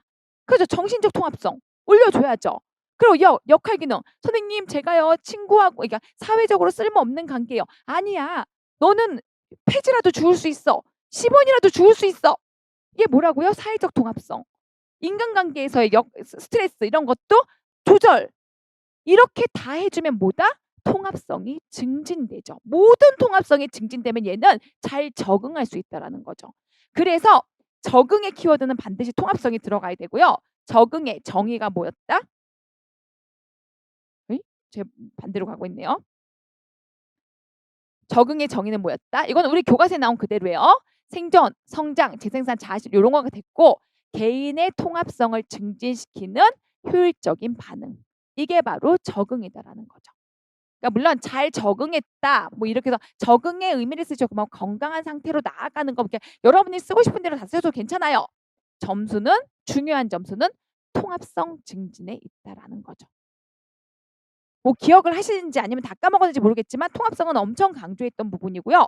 로이 이론에서 나온다면 명칭과 통합성 그게 그대로 나왔죠. 전 작두를 타야 되겠어요. 여러분 제가 발바닥에서 피가 나거든. 자 웃자고 하는 얘기예요. 자 그다음에 보건교사가 보건 자료의 일부를 줬네요. 여러분 호흡기에서 나온다 그랬잖아요. 폐렴이 나왔어요. 근데 이것도 틀렸죠. 왜? 교과서에 이 환기 관료 제가 늘 얘기했잖아요. 여러분 교과서 꼼꼼히 보세요. 교과서 꼼꼼히 보세요. 그쵸? 다 있어요 교과서에. 제가 말했잖아요. 이놈의 교과서가 그지 같아 보이지만 솔직히 합격하신 분들이 다 똑같이 얘기했어요. 선생님 있을 게 다 있어요. 양이 적어 보이는데 압축돼 가지고 있어서 다 있어요라고 얘기한단 말이에요. 사실이에요. 왜냐? 저는 구구절절 말을 늘리는 걸 되게 싫어해요. 다 쳐버린단 말인데 그러지 말라고는 처음에 그 관계자분들이 얘기했어요. 왜? 수험생분들은 뭔가 그럴싸한 책이 있어 보여야 되게 좋게 본다. 근데 저는 수험을 해본 사람이잖아요. 책이 그럴싸하고 무거우면 뭐해. 수험장에 캐리어만 들고 갔다 그대로 오는데 압축되더라도 있을 건 다 있어야 된다고 저는 생각하는 사람이었단 말이에요. 그래서 꾸역꾸역 이거 얼마나 글씨가 거지 같아요. 이렇게 글자도 작고 자간도 짧고 하지만 꼼꼼히 읽으면 여러분들이 답을 찾으실 수가 있었는 건데 얼굴을 보니까 좀 피눈물이 나네요. 환기와 관료의 비율은 4대 5다라는 거죠. 근데 어쩔 수 없죠. 어쨌든 폐는 나온다라고 했기 때문에 그리고 또 제가 얘기했죠. 폐가 나오면 반드시 이 건강검진 영역이 시험에 나옵니다. 청진, 시진, 촉진, 타진 잘 봐두세요라고 얘기했어요. 그중에 뭐가 나왔어요? 청진이 나왔네요. 너무너무너무 쉽게 뭐라고 나왔어요? 청진의 했더니 수포음이 들린다. 수포음의 원인을 쓰래요. 아니 이게 웬 떡이야. 제가 수포는 뭐라 그랬어요. 장액이나 체액이 차서 어떤 염증의 액이 차서 부글부글 끓는 소리라 그래요. 수포들이 뭐 부글부글 목 터지는 소리, 부글부글 끓는 소리. 뭐겠어요. 폐렴이니까 폐염증으로 장액이 찬 거예요. 그런데 이거를 어떻게 표현하느냐? 모르겠으면 교과서에 있는 거 그대로 쓰시면 돼요. 교과서에는 수포음이 뭐라고 써 있어요? 작은 기초에서 공기가 액체를 통과하는 소리로서 짧고 비연속적인 거품 소리이다. 이걸 쓰시면 돼요. 그런데 폐렴이니까 앞에다가 뭐라고 쓰시면 돼요? 어디 있어? 앞에다 요죠, 그쵸? 폐에 삼출물 꼭 폐포라고 안 써도 돼요. 폐에 증가된 삼출물이 요거 있는 것처럼 공기가 액체를 통과할 때 공기랑 액체랑 만나면서 뽁뽁뽁 터지는 소리거든요. 나는 여기 있죠. 짧고 연속적인 거품 소리가 난다. 짧고 비연속적인 이런 말 안 써도 돼요. 그냥 방울 터지는 소리가 난다. 거품 소리가 난다 해도 다 상관없단 말이에요. 뭐다? 이런 삼출물의 소리다라는 거. 삼출물 즉 액체와 공기가 만나서 나는 거품 터지는 소리다. 이런 느낌으로 쓰면 돼요. 아까 원인이 뭐라고요? 삼출물 때문에. 폐포 즉 폐렴 내 염증에 의한 삼출물의 증가가 폐 안에 그러니까 장액을 형성해서 수포음을 유발한다라는 거죠. 그래서 이런 염증 때문이다 이런 거 쓰시면 되는 거고 그다음에 요것도 여러분 나올 때가 됐어요 하고 물론 딱 요 문제로는 아니었지만 우리가 흉부에 문제가 있을 때 체위를 확인하는 법을 마지막 모고에서 냈었죠. 물론 똑같은 문제는 아니었어요. 자, 사실 흉부물리요법 어떻게 하라 그랬어요? 체위배액하고 때리고 비비고 하라 그랬잖아요. 이 그러니까 이 체위배액법까지는 맞추셨어야 돼요. 자, 체위배액을 하는데 어디에 하래요? 우측 하엽 폐렴이래요. 자, 그러면 보세요. 여기가 우측 하엽에 여기에 뭐가 있는 거예요? 삼출물이 여기에 쌓인 거란 말이에요. 가래가 한마디로 얘기하면 이거 어떻게 빼겠어요? 최대한 이건 여러분들이 이 사람들 포지션을 정확하게 취해 주는 게 좋아요. 어떻게 취해 주겠어요, 일단? 우측이니까. 우측에 쌓여 있으니까. 그쵸? 그렇죠. 좌측으로 눕혀줘도 되겠죠. 우측을 위로 올리는 게 좋죠. 좌측으로 해 주는 게 좋고 또 아래에 있으니까 머리를 올려요, 내려요? 그렇죠. 머리를 내리고 머리 하강. 이거는 굳이 쓰면 트렌델렌버그. 또 하나 더. 자, 머리를 내리고 여러분 잘 생각해 보세요. 내가 이렇게 했는데 머리 이렇게 있어요. 머리를 내리고 트렌델렌버그 이렇게 했어요. 약간 살짝 이제 좌측을 취하면서 이게 체위배액이 잘 되겠어요? 뒤집었어요. 이러면서 살짝 좌측을 취했다. 어떤 게 더 배액이 잘 되겠어요? 그렇죠. 보과이가 더. 그래서 보과이까지 써주는 게 요 세 가지를 써주는 게 좋은 체위배액법이다라는 거죠. 사실 이렇게 해 가지고 나오기가 쉽지 않아요. 물론 이렇게 해 가지고 나오긴 하지만 이렇게 뒤집는 게 훨씬 더 많이 나온다라는 거죠. 그래서 우측 하엽도 그냥 우리가 이제 한 것처럼 보가위 좌측이 머리를 아래로 향한 요걸 다른 말로 하면은 트렌델렌버그 자세를 취하는 게 좋다라고 답을 쓰시면 되고요. 요게 우리가 제일 마지막에서 뭐 똑같은 문제는 아니지만 우측 회경막이 상승되고 호흡음이 감소됐을 때 그러니까 우측에 문제가 있을 때 어떻게 자세를 취해 주느냐? 우측을 아래로 하고 좌측을 위쪽으로 한 체위가 좋다. 요런 식의 제가 계속 얘기했지만 체위가 요즘 계속 문제가 나오는데 제가 그때 말했죠. 폐 쪽이나 이런 체위만 시험에 남았다. 이런 체위는 좀 보셔라라고 얘기했죠. 그래서 다른 문제였긴 했지만 폐에 관련된 체위를 시험 문제 냈던 거죠. 근데 요것도 나와 버렸어요. 더 이상 나올 게 없죠. 그래서 요런 것들은 여러분들이 물론 저는 사실 키워드를 살리려고 다 살린 거니까 여기에서 키워드가 한두 개 빠져도 일단 점수는 들어가요. 무슨 말인지 알겠죠? 그런데 다시 한번 얘기했지만 저같이 쓴 사람이 있다. 그럼 내가 밀려나는 거고 근데 많은 사람들이 다 보가이 안 썼네. 그럼 다 같이 그 점수를 받는 거다라고 보시면 돼요. 왜냐면 요렇게까지 키워드가 많이 들어가는 답안은 저는 막 키워드 더 넣었어요. 중력을 이용해 객단 배출 막 다 근거까지 다 썼단 말이에요. 왜? 어떻게든지 '나는 남들과 다른 차별화된 답을 쓰겠다.'라는 게 이제 우리의 강의 시작과 끝의 목적이었잖아요. 그래서 여러분들에게 이런 걸 보여주는 거지만 뭐 사실 1년 만에 이렇게 완벽해지는 건 어렵다라고 보기 때문에 여러분들은 이 중에서 몇 개만 썼어도 다 비슷하면은 거기서 온점을 받게 될 거고, 저 같은 애가 있다 그러면 인제 '내가 0점 몇 점씩 이게 떨어진다.' 요렇게 좀 보시면 되는 거죠. 자, 그다음에 아유 화상도 뭐 더 이상 얘기할 것도 없죠. 여러분 화상 나와요. 화상 나와요. 나왔어요. 이도 화상. 그쵸? 그래서 이도 화상은 진피다. 요거 나왔고, 그다음에 요거 있었죠. 자, 화상 이도 화상인 사람이 3 단계 응급 환자의 중증도 분류 체계에 의한 경우죠. 무슨 단계이다. 그런데 선생님 저는 3 단계를 잘 몰라요. 그럼 여러분들이 아는 거 뭐예요? 긴급, 응급, 비응급, 지연 이거 알잖아요. 지연 빼고 셋 중에 고르는 거예요. 그런데 이도 화상 입었어. 살짝 수포 생겼어. 일단 긴급은 우리가 정의가 뭐였어요? 생명이 위급한 거예요. 그죠? 빨리 즉각적으로 처치하지 않으면 생명이 위급해요. 응급은 뭐였어요? 빨리 수술하지 않으면 위험한 상황. 세 번째 비응급은 집에서 그냥 왔다 갔다 하면서 쉬엄쉬엄 치료해도 되는 생명에 지장이 없는 상황. 아니 아무리 컵라면 흘렸다고 얘가 지금 긴급으로 가야 되거나 아니면 막 응급으로 빨리 막 손을 잘라 이런 거 아니잖아요. 그럼 뭐예요? 비응급. 이 3 단계가 사실 법에는 중증 응급, 중증 의심 이렇게 경증 이렇게 나오긴 비응급 나왔지만 비응급 써도 정답을 해 준단 말이에요. 음. 자, 물론 더 잘 쓰시고 싶으시면 경증 응급 환자, 비응급 같이 쓰시는 게 더 좋기는 해요.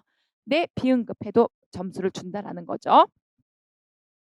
자, 그다음에 인제 아이고 3 교시가 돼 버렸네요. 그러면 우리 한 10 분만 쉬었다가 다음 거를 풀어 보도록 할게요.